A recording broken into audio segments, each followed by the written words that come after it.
Quero louvar a Deus pela sua vida. Eu quero louvar a Deus nesta noite pela oportunidade que o Senhor nos concede mais uma vez de poder subir neste lugar e falar da sua palavra. Glória a Deus. Irmãos, sem perca de tempo, eu quero te convidar a abrir a palavra de Deus em 1 Crônicas, capítulo de número 11. 1 Crônicas, capítulo de número 11, verso de número 22.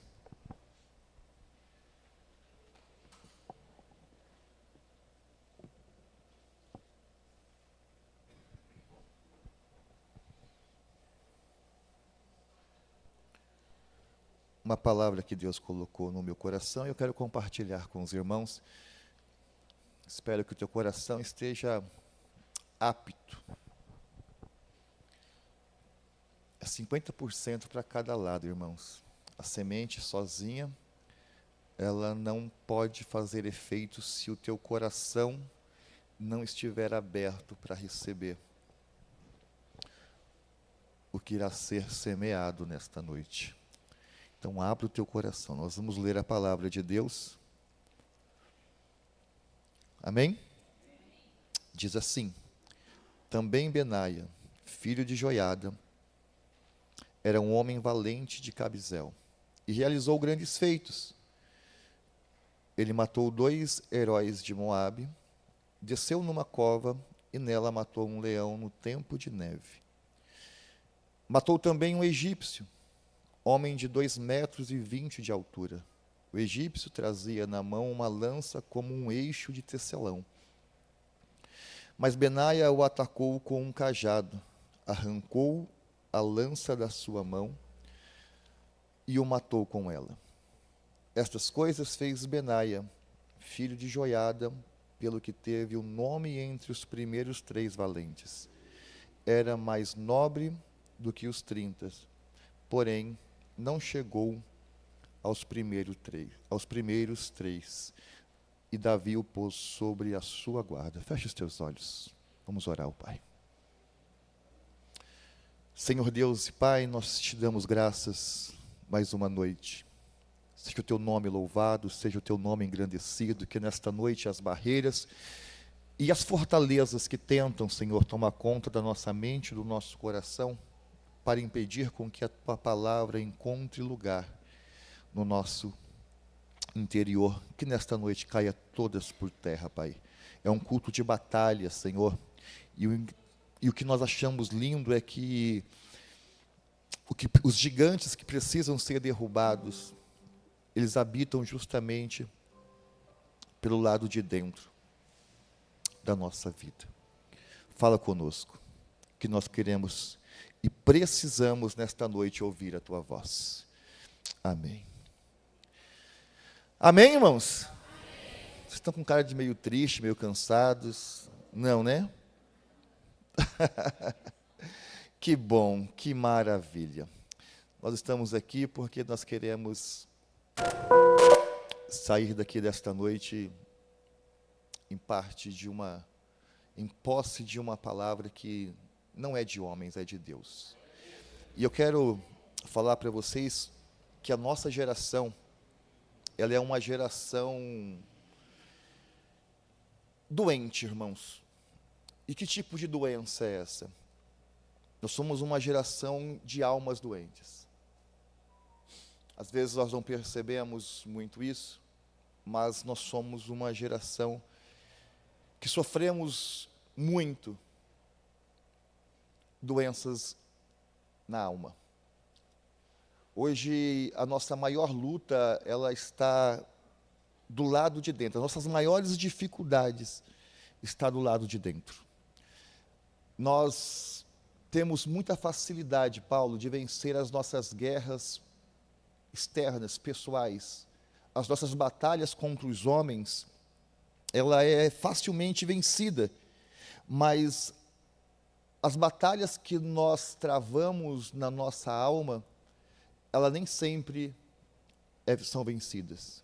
nem sempre, nós suportamos, às vezes, presbítero Nelson, as afrontas dos homens, as afrontas pessoais, mas facilmente deixamos com que as lutas, as guerras internas, as tristezas da nossa alma, do nosso coração, as tentações, as fraquezas do nosso interior, nem sempre nós conseguimos vencer. Quem está entendendo? E é engraçado isso, pastora Nadir, porque às vezes eu olho para algumas pessoas, ou nós olhamos para outras pessoas, e nós temos a convicção que a vida das pessoas é muito melhor do que a minha. A vida das pessoas é muito mais simples, Paulo, muito mais fácil do que a minha vida. Essas pessoas, às vezes, olhando de uma forma rápida, parece que elas não têm problema, que elas não têm insônia, que elas não têm dívida, que elas não têm nenhum tipo de luta. Às vezes nós olhamos para as pessoas e achamos isso. Porque isso acontece? Porque todas as vezes que nós olhamos para a nossa vida, nós temos a sensação que as nossas guerras, sim, são guerras de verdade. As nossas lutas são lutas de verdade. Só que entenda uma coisa, meu irmão. Todos nós temos lutas. A nossa realidade é que a nossa vida é um ringue. A nossa vida é um campo de batalha. O texto que nós lemos diz justamente sobre isso. Fala justamente de um homem que passou por 3 fases. Este homem tinha um nome chamado Benaias. Eu sei que você já ouviu falar deste homem. Este homem, ele era um dos maiores guerreiros do exército de Davi. Era um homem valente. Um homem que tinha, a própria Bíblia diz que era um homem de obras relevantes, obras importantes. Porque às vezes nós ficamos presos em fazer grandes obras. Mas no reino dos céus, o que tem valor, o que tem importância, não é grandes obras, são obras importantes, obras relevantes para o reino do nosso Deus. E este homem era um homem de obras relevantes. Os grandes feitos que a Bíblia diz de Benaia, que ele venceu o quê? Guerras difíceis, lutas difíceis. Às vezes, passando rápido pelo texto, a gente não compreende, mas o texto diz que este homem chamado Benaia, ele vence 2 homens que eram valentes de Moabe, cujo era tido como heróis. Irmãos, para alguém levar o título de herói, é porque tem uma força sobrenatural, sim ou não? A outra luta deste homem chamado Benaia, ele venceu um leão. Ele vence 2 homens com força de herói, ele vence na segunda batalha um leão, e para completar a fase, ele vence um egípcio, de 2,20 metros de altura. Moleza, né? Não está falando de um super crente, está falando de um homem chamado Benaia, que você vai entender que não era nada. Não era nada, não era ninguém.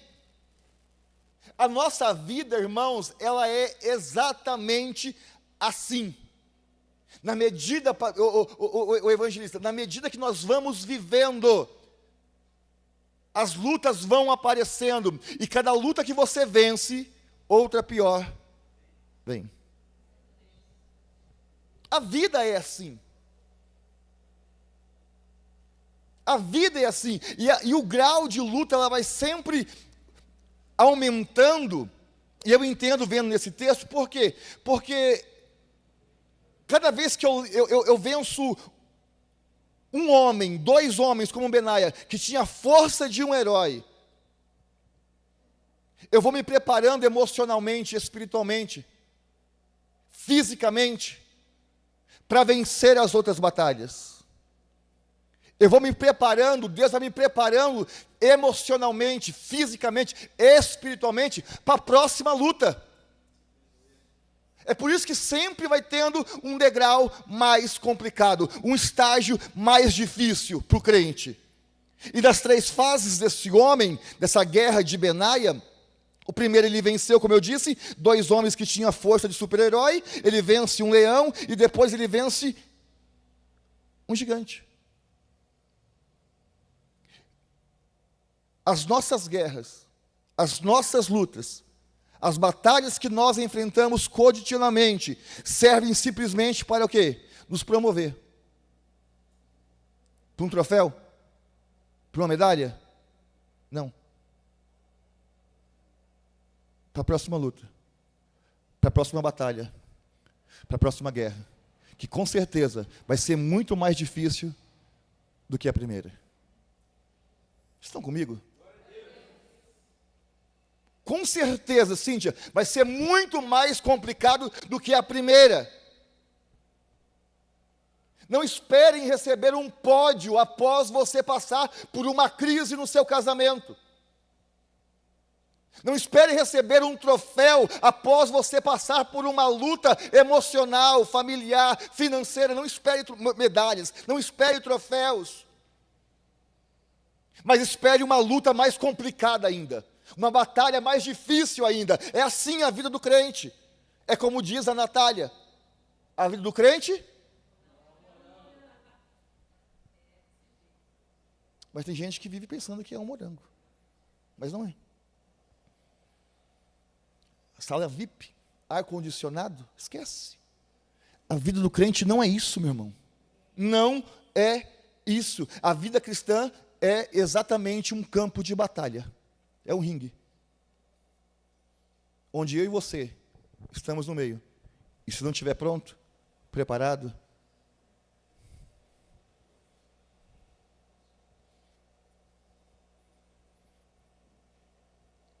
eu ouvi alguém dizer assim: toma cuidado para você não fazer da sua vida aqui na terra, irmãos, olha que coisa importante, da sua vida aqui na terra, um parque de diversão.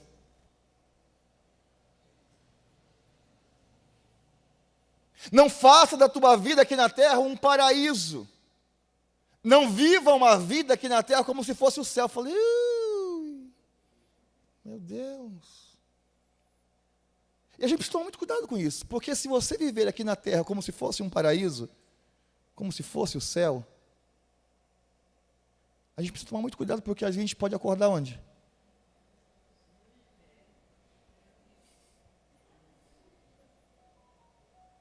É porque o crente que vive aqui na terra como se fosse o paraíso, vai fazer da tua eternidade um inferno. Jesus disse isso. O cara rico vive na terra como se fosse o céu. E quando morre, ele abre os olhos aonde? Irmãos, é claro, João capítulo de número 16, verso de número 33, Jesus disse, no mundo vai ter... Aqui não é um paraíso, irmãos. O negócio aqui é um ringue. É porrada. Hoje você mata, vence 2 homens com força de um herói. E amanhã você vai ter estrutura para vencer um leão. E depois você vai ter mais estrutura ainda para vencer um gigante. É assim. E quando a gente não entende isso, André, a gente tem a sensação que a vida é complicada. Só para mim? Não. É para todo mundo, irmãos.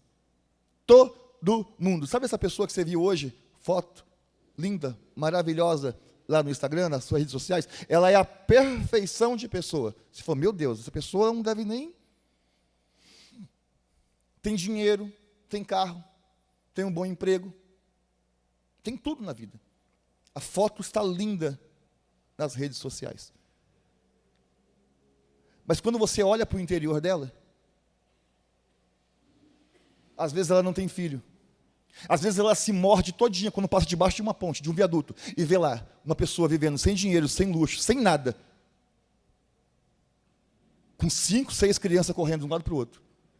em um marido do lado dela, mas ela não consegue com seu dinheiro, com suas riquezas, nada disso. Irmãos, a vida é difícil para todos. Cada um tem a sua luta. Cada um enfrenta uma batalha. E quando a gente não entende isso, a sensação é que a vida só é difícil.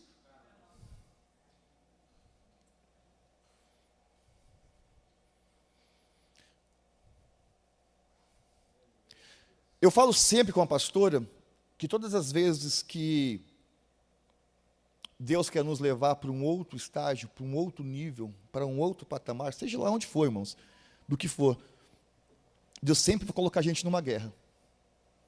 A gente está meio que preparado para isso, de verdade. Eu sempre falo, amor, essas guerras não é o nosso sepulcro. As lutas não são para a nossa derrota. É Deus querendo nos promover de alguma forma.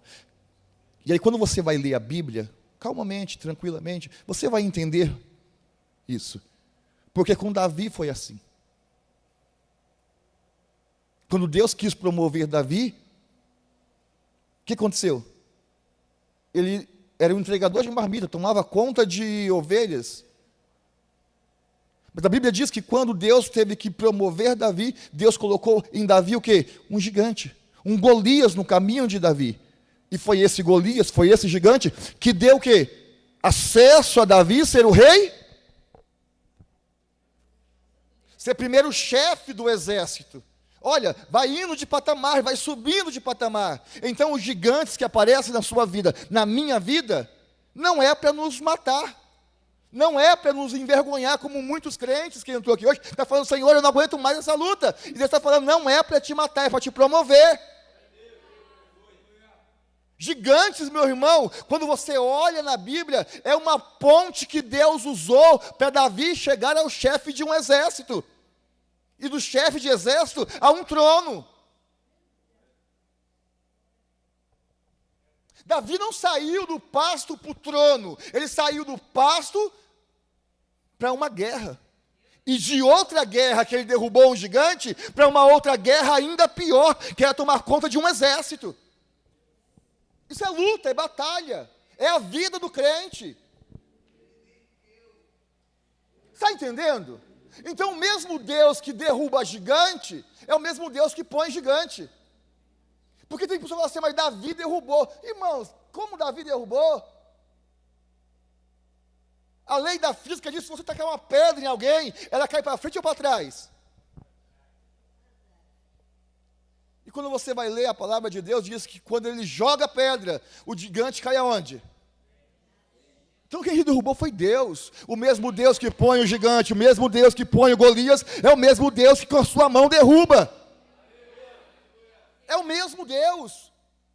Porque o gigante não é para te matar, é para te promover para uma próxima fase.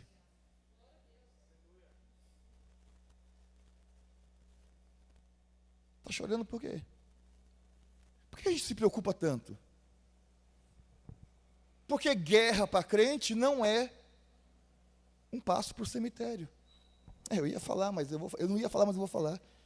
Não é para o cemitério, meu irmão. O ano de 2023 não acabou e você já se deu por morto. Já se deu por vencido por causa de um diagnóstico médico, por causa de uma notícia ruim, por causa de um desemprego que ainda não desenrolou, por causa de uma crise familiar. Você não parou para pensar que tudo isso são batalhas que Deus está querendo te promover para um outro nível de experiência com Ele. A Bíblia diz, irmãos, que quando Davi estava fugindo de Saul, você está com cara de incrédulo, eu tenho que explicar isso. Davi, ele entra numa caverna. E quando Davi entra numa caverna, nesse período da fuga de Davi, 400 homens vão ter com Davi dentro dessa caverna. Davi está escondido. A Bíblia diz que esses homens, eles eram endividados. Todos eles. Eles eram amargurados de coração, de alma. Ou seja, a sociedade não prestava. Nenhum deles era útil fora da caverna. E todos foram ter com Davi naquele momento. Só que dentro da caverna, presbítera Verônica, esses 400 homens, dentro da caverna, 30 desses homens, 30 desses 400, chamam a atenção de Davi. Olha que coisa louca. Eles chamam a atenção de Davi. E dentro desses homens tinha um chamado o Benaias. Só que quando Davi fica velho, irmãos, veja bem, de 430, Davi puxa para perto dele. Porque eram os que mais chamavam a atenção. E desses 30 estava quem? Benaias. Um homem valente, corajoso, que não fugia das guerras, que não fugia das batalhas. E é justamente isso, quando Davi fica velho, velhinho, Davi precisava de um homem para ficar onde? Na porta do teu quarto, um segurança particular. Dos 30, quem ele chamou? Benaias. Benaias. Dos 30, só um, e era Benaias. A Bíblia diz, irmãos, que quando o Davi morre, Adonias tenta dar um golpe de estado para tomar o trono de Salomão. Quem é que intervém? Por favor, um obreiro, conversa ali para... Quem fica na porta? Benaias. O cara morre, Salomão chama o porteiro do pai para ser o quê? Chefe do seu exército. Chefe do seu exército. Talvez a gente não está entendendo muito bem a história, mas entenda uma coisa, o camarada que entrou na caverna, o camarada que não tinha valor algum lá fora, endividado, amargurado de alma, ele sai da caverna para a porta do rei. E da porta do rei, ele sai à frente de um exército de Salomão. Mas não foi em casa, comendo pipoca e tomando Coca-Cola, de pantufa. Foi enfrentando as guerras, foi enfrentando as batalhas, de improvável, de imprestável, promovido a chefe da guarda pessoal do rei. Mas quem olha para Benaias, quem olha para mim, quem olha para você, quem olha para esse camarada chamado Benaias, agora num posto privilegiado, agora tomando conta do quarto do rei, chefe de um exército, não sabe o que Benaias teve que enfrentar, meu irmão. Não sabe o que este homem teve que enfrentar lá atrás para chegar aonde ele chegou. Não sabe, não tem ideia. Quem vê Benaias armando, vivendo o que ele estava vivendo, não sabe o que este homem teve que enfrentar para estar ali. Agora olha para mim, vou correr. É exatamente isso que acontece com a gente. Às vezes, meu irmão, entenda uma coisa, as pessoas olham para as tuas redes sociais e falam, que foto boa com esta família, que foto maravilhosa editada com esta roupa, com essa bênção que você recebeu, mas ninguém consegue olhar o tanto de lágrimas que você derramou antes de celebrar a tua vitória. Cara, é assim. É assim. Quem vê a foto editada do Mauro, quem vê a foto editada da Michele, não viu o tanto de lágrimas que ela teve que derramar antes de editar aquela foto. A mesma coisa era Benaias. Irmãos, tem uma coisa que a gente tem que estar preparado para não se aborrecer, porque as pessoas só conseguem enxergar as tuas vitórias, mas ninguém consegue enxergar o processo. não conseguem enxergar o processo. O resultado é fácil, mas o processo não. O quanto a gente chora, o quanto a gente luta, o quanto a gente abre mão de algumas coisas, quanto somos humilhados. E esse homem chamado Benaia, irmãos, até poucos dias atrás, quando você olha para o texto, estava na caverna de Adulão, endividado, amargurado de alma e rejeitado por todo mundo. Só que agora, a posição dele é outra. Ele está à frente de um exército. À frente de um exército. Qual foi o vestibular que ele teve que passar? Verso 22. Verso 22, 23, cadê? Põe aí. Esse foi o vestibular que ele teve que passar. Quer ser promovido? Para de fugir das tuas lutas. Para de fugir das tuas guerras. Essa foi a promoção. As guerras e as batalhas que Benaias enfrentou na vida. Enfrentou na vida. Verso 22 diz: e também Benaia, filho de Joiada, era um valente de Cabizel, e realizou grandes, e ele matou 2, de quê? Algumas versões vão dizer que ele matou 2 homens com força de leão. Irmãos, homem com força de leão, não, é para mostrar o grau de dificuldade. 2 homens que tinham força de herói. Pastor Nadir, tem pessoas que entrou aqui e falou assim: eu não consigo vencer essa luta. E Deus está falando para você: este homem, chamado Benaia, o improvável chamado Benaia, homem de força comum, encontrou forças para vencer algo que estava muito além dele. Muito além dele. Eram homens que tinham o título de herói, que eram mais poderosos do que Benaia. E foi justamente essa batalha que Benaias enfrentou, meu irmão, que deu para ele estrutura, Armando. Não sei para quantos estou falando nessa noite. Que deu para ele estrutura para vencer na frente um leão. Para matar na frente um leão. Irmãos, existem guerras que nós enfrentamos, e eu não sei se você consegue ver isso, mas ela tem um objetivo. Porque ao invés de você ficar murmurando o porquê, entenda que Deus está te preparando para não ser envergonhado na próxima batalha, na próxima luta. Porque a próxima luta, ela é muito mais ferronha. Você entendeu que ele entra numa cova, a próxima luta é dentro de uma cova, em um dia de frio, de neve.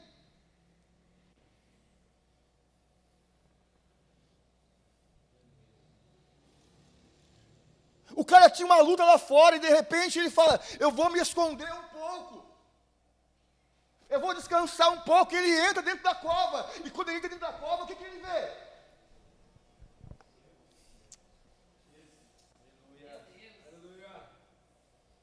Irmão, não é sepulcro luta.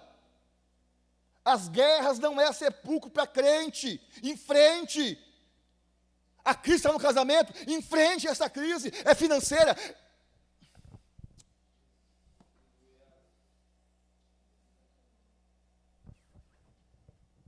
Pastor, é maior do que eu. Imagine para Benaia.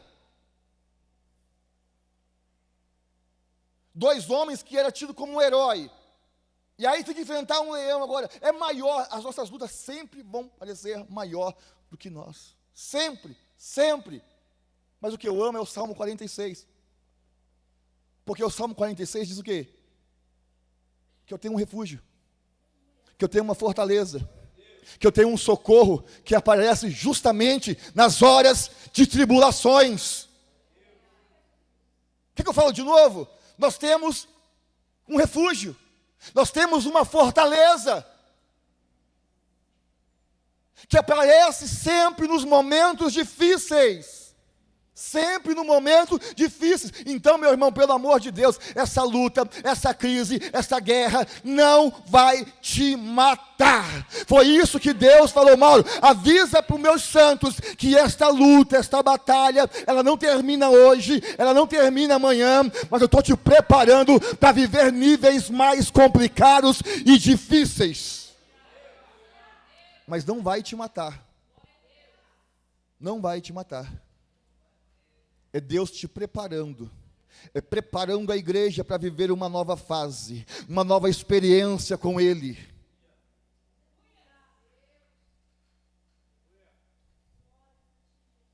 O texto diz que depois Benaias, verso 22, ele entra, depois de matar 2 homens, ele entra dentro de uma cova, e ali ele matou um leão em tempo de neve. Eu gosto desses detalhes. Leão e tempo de neve. Cova, leão e neve.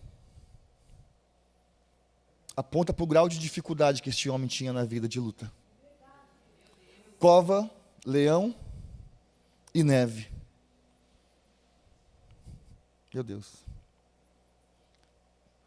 Próximo estágio da sua vida, meu irmão, vai ser muito mais ferronho do que o primeiro. Cara, eu podia trazer outra palavra, mas foi que o Espírito Santo falou comigo a semana inteira. Desde quando eu cheguei em casa no domingo. Eu notei aqui, cova, leão e neve. E eu fiquei imaginando, você está dentro de uma cova, de uma gruta, de um buraco, e você encontrar um leão, e foi um tempo congelante. Para levantar da cama no frio é difícil. Imagina ter que enfrentar um adversário. Irmãos, quando você olha para a Bíblia e você vê tempo de neve, está falando de estação. Na neve tem flores? Tem frutos?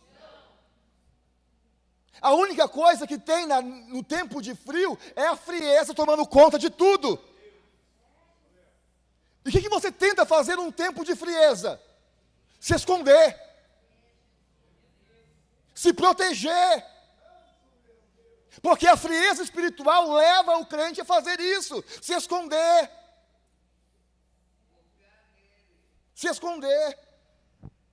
faz com que a gente entre nas cavernas, faz com que a gente se esconda, que a gente procure um refúgio, um lugar para ficar até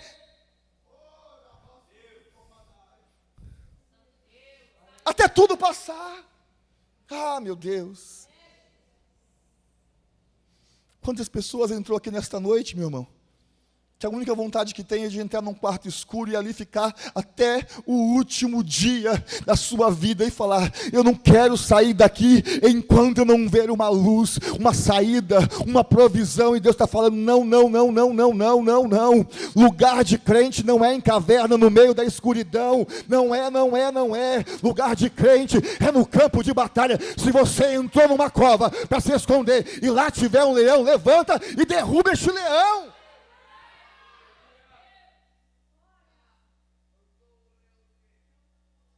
Ele acaba de sair de uma guerra contra 2 homens fortes, agora enfrenta um leão. Eu fico imaginando que ele entrou na caverna para descansar. Porque foi feia a luta lá fora. E agora ele falou, agora eu vou entrar numa caverna para dar uma.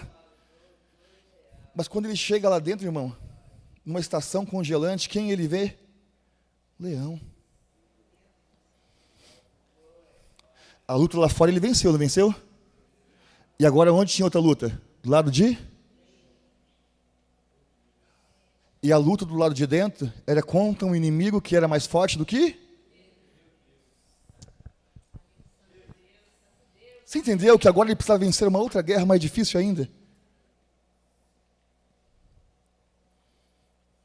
Não está só lá, Brian, a sua luta. Está aqui dentro também.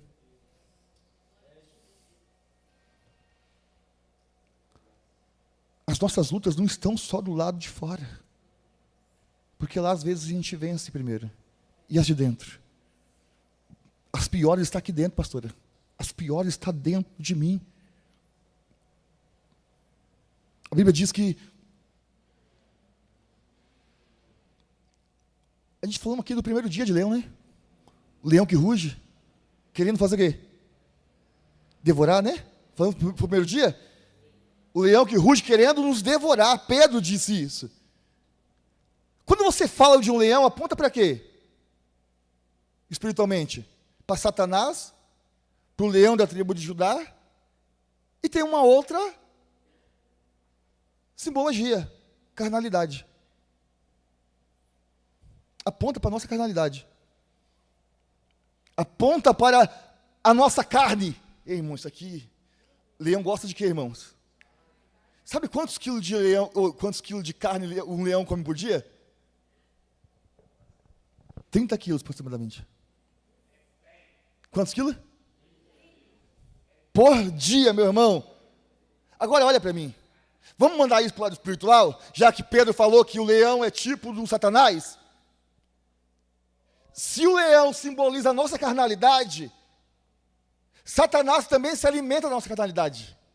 Ele se alimenta do nosso pecado, ele se alimenta do meu orgulho, ele se alimenta do meu ego, ele se alimenta dos meus vícios.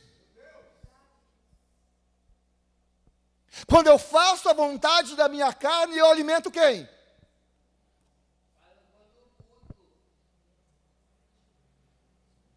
Quando eu olho para as coisas do meu próximo e desejo, eu alimento quem? Irmãos, eu fortaleço o diabo na minha vida. Eu fortaleço o leão na minha vida. Irmãos, mas foi um pecado. Irmãos, nós alimentamos o inimigo a partir do momento em que nós agimos carnalmente. Ele se alimenta do nosso pecado. Ele se alimenta da nossa carnalidade.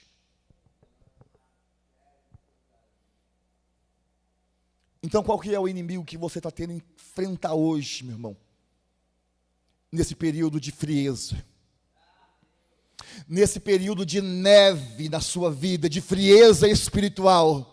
Irmãos, eu não sei o que você está sentindo aí embaixo, mas o que eu estou sentindo aqui é uma grande dificuldade de expor o que Deus tem me revelado. Eu disse aqui no segundo culto, que quando você sobe para pregar, para cantar, é guerra. É guerra. É luta.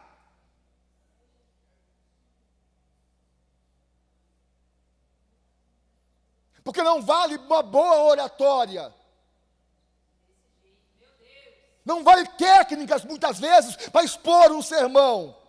Porque sermão sem unção não vale nada. Sem poder e autoridade, convicção para falar, não vale nada. Satanás se alimenta da nossa carnalidade.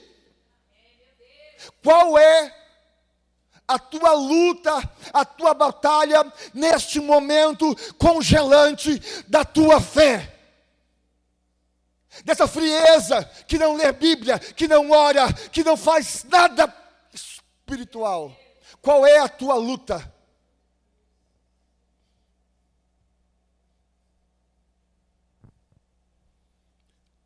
Eu te trouxe aqui para te dizer, você não pode ficar prostrado diante desta guerra. Você não pode ficar prostrado diante desta guerra.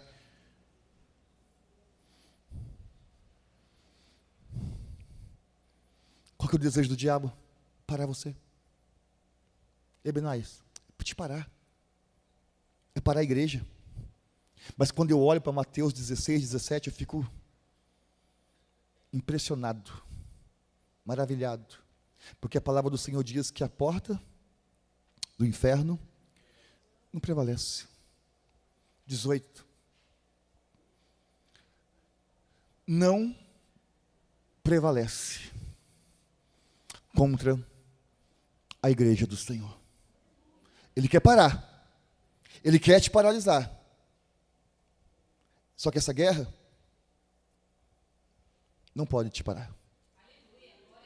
Não pode te parar. Deus está te tirando da caverna. Quem recebe isso? Deus está te tirando, eu não sei qual que é, mas Deus está te tirando da caverna para te levar para um lugar onde você nunca sonhou estar, que é a porta do palácio. E não é do palácio de um rei humano, é do palácio do rei dos reis e do senhor dos senhores. Essa guerra não é para te matar, não é sepulcro.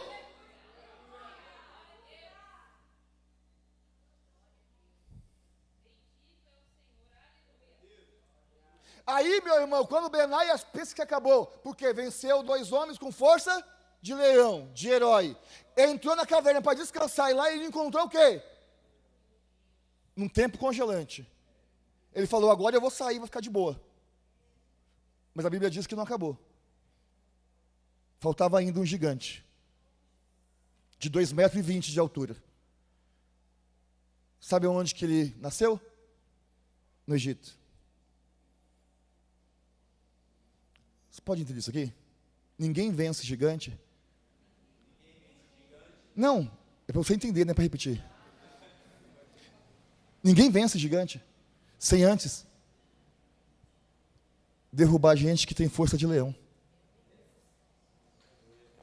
Derrubar obstáculos que tem uma força superior a você mesmo. Ninguém vence o gigante. Foi assim com Davi. Foi assim com Benaias. Davi teve que vencer um gigante, não teve? Mas antes ele venceu quem? O Benaias teve que vencer quem? Um leão, antes de chegar em quem? Assim também é com a igreja. Talvez você não pegue essas pepitinhas, né, essas pérolas, mas quando se fala de Egito, era um gigante egípcio. Quando se fala de Egito, está falando de quem? É a representação do mundo. Do mundo. Deus está te colocando um cajado na tua mão nesta noite, meu irmão. Para quê, pastor? Para você derrubar este mundo. Para você vencer este mundo.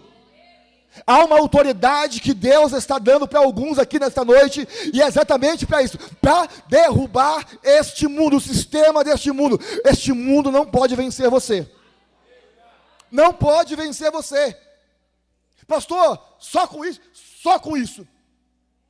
Só com o cajado, só com a autoridade que Deus te dá, porque você não precisa de muita coisa. A igreja não precisa de muitas coisas para poder vencer o Egito deste mundo. Não precisa. Quando eu olho para a vida de Davi, Davi venceu um gigante com pouca coisa.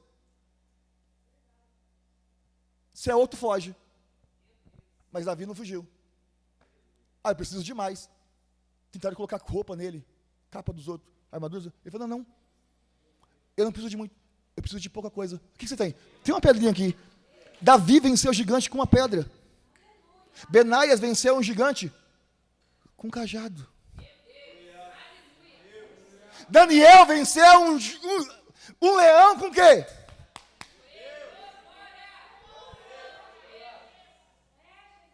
Gideão venceu os medianitas com uma botija e uma corneta. Eu não sei para que quando eu estou dizendo isso, mas tem gente que entrou aqui nesta noite falando, Senhor, o Senhor vai me dar que tipo de arma hoje para me vencer esse... E Deus está te falando, um cajado. Porque você não precisa de muita coisa. Você não precisa de muita... O que a igreja precisa é de adoração, é de palavra e de oração. Com pouca coisa, você destrói este mundo. Você destrói os gigantes que estão gritando contra a tua vida. É pouca coisa. É pouca coisa. Porque a gente fala assim, pastor, quando eu ficar forte, eu vou lutar, eu vou enfrentar Satanás. E o Senhor está falando, não. 2 Coríntios 12:10, Paulo ensina, por isso sinto prazer nas minhas e também nos insultos, nas privações, nas perseguições, nas angústias. Ele colocou uma seleção de coisas que joga a gente para baixo mesmo, que deixa a gente fraco mesmo, mas por amor de Cristo, porque quando eu estou fraco...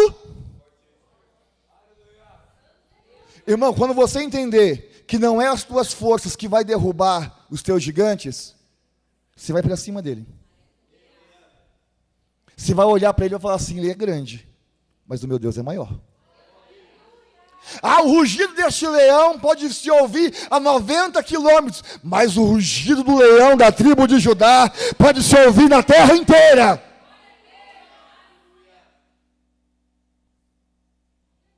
Eu vou encerrar dizendo 3 versículos. Vou falar só 2. Está com cara de incrédulo aí? Josué, capítulo de número 1, verso de número 9. Tinha uma batalha pela frente. Aí Josué chama, Deus chama Josué e diz o quê? Eu não te ordenei? Seja frouxo, seja fraco, seja forte, cara. Seja corajoso, não tenha medo. Vai se assustar? Não, não se assuste. Porque o Senhor, seu Deus, está contigo. E não é só hoje, é por onde quer que você andar. Provérbios 24:10. Ei, se você se mostrar frouxo no dia da tua angústia, eu vou falar de novo. Guerra para crente não é sepulcro, não é cemitério, não é morte, mas é Deus te preparando para uma nova fase da sua vida. É uma preparação, é o vestibular para sair da caverna, vencer os inimigos e depois chegar até a presença do rei. Louve a Deus pelas guerras. Louve a Deus pelas guerras. Pessoas te viram chegando aqui hoje. Vê você 3, 4 cultos, 5 cultos, falou, nossa, essa aí converteu. Essa agora é de Deus. Mas ninguém viu o que você teve que enfrentar para estar aqui.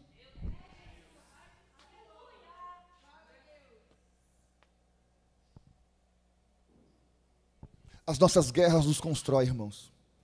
As nossas batalhas nos constroem para viver uma promoção de Deus. Você entendeu isso nessa noite? Então seja forte. Seja corajoso. E não se mostre fraco diante dessas lutas. Porque Deus vai te promover para algo maior. Você pode levantar suas mãos e receber isso? Deus vai te promover para algo maior. Este ano não acabou ainda. Você vai enfrentar muitas lutas, mas não é para a tua morte, não é para a tua vergonha. Deus vai promover o teu ministério, Deus vai promover a tua família, Deus vai promover o teu trabalho, Deus vai promover a tua vida, meu irmão. Recebe isso. Estou dizendo isso sobre esta palavra que eu acabei de ler para a igreja. Deus vai te promover. Nós vamos orar. Domingo eu terminei a mensagem falando a respeito do bolo, quem lembra? Eu vou repetir.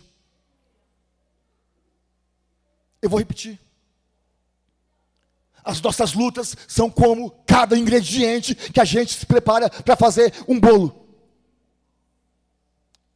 As nossas lutas. Se você tomar uma, é ruim. Tomar outra. Mas quando termina tudo pesadinho, tudo vencido, é Deus juntando tudo. É o confeiteiro dos confeiteiros, é o confeiteiro do universo, fazendo um doce lindo, gostoso e maravilhoso para nós. Estas lutas, igreja, não é para tua vergonha, não é para te matar, não é para te vencer, mas é Deus preparando um momento delicioso para você. Primeiro, Ele vai ter que juntar tudo, vai ter que ter os 2 homens com força de leão, vai ter que ter o leão que come 30 carne de carne por dia, vai ter que ter as lutas em tempo de esfriamento, vai ter que ter gigante. Mas quando você vencer tudo isso, que aparentemente é ruim, no final, vai ter algo maravilhoso e delicioso de Deus para vocês. Você pode se pôr de pé nesta noite e aplaudir o nome do Senhor Jesus?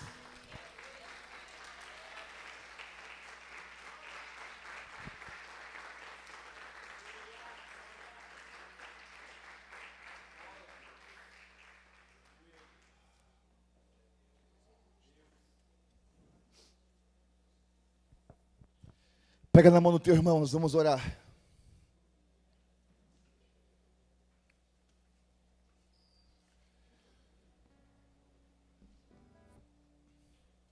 Batalha espiritual, meu irmão. não é demônios que estão em sua volta caindo. Batalha espiritual são os demônios que estão dentro da gente, na nossa mente, na nossa alma. Esses, somente eu e você podemos lutar contra eles. Tem pessoas que veio aqui às 3 quartas-feiras, pensando assim: o pastor vai chamar na frente, vai colocar as mãos, e tudo isso vai fugir da minha vida. Mas a luta é tua, a batalha é nossa. Ei, Benaias, você recebeu ferramenta, você recebeu instrução. Talvez o gigante é o último estágio, porque você já venceu homens com força de leão, você já venceu leões, e agora no último estágio você está pensando em quê? É muito grande esse problema. E Deus está falando: não, depois desse estágio eu te promovo para mais perto de mim, para mais perto da minha presença, para algo mais de intimidade. Feche os teus olhos nesta noite, e você vai pedir para Deus força nesta noite, você vai pedir para Deus direção nesta noite, você vai pedir para Deus autoridade nesta noite. Tudo que Benaias tinha na mão era um cajado, e este cajado fez com que ele desarmasse o gigante, com que ele desarmasse o egípcio de 2,20 metros de altura. Há gigantes nesta noite caindo por terra de sobre a tua vida, de sobre a tua família, de sobre os teus negócios, de sobre a tua espiritualidade, meu irmão. Há gigantes nesta noite caindo. Esta crise da alma, esta crise da tua saúde, nada disso vai te matar. Receba poder e autoridade nesta noite em nome de Jesus Cristo, para vencer esse sentimento, esta angústia, essa tristeza. O nosso Deus é especialista em pegar os improváveis, os rejeitados, os amargurados, os angustiados, aqueles que o mundo não dá nada, e promovê-los através de guerras para perto do seu trono. Vai falando com Deus aí nesta noite. Vai falando com Deus aí nesta noite. Oh Espírito Santo de Deus, oh maravilhoso e soberano Pai da eternidade, Deus forte e poderoso,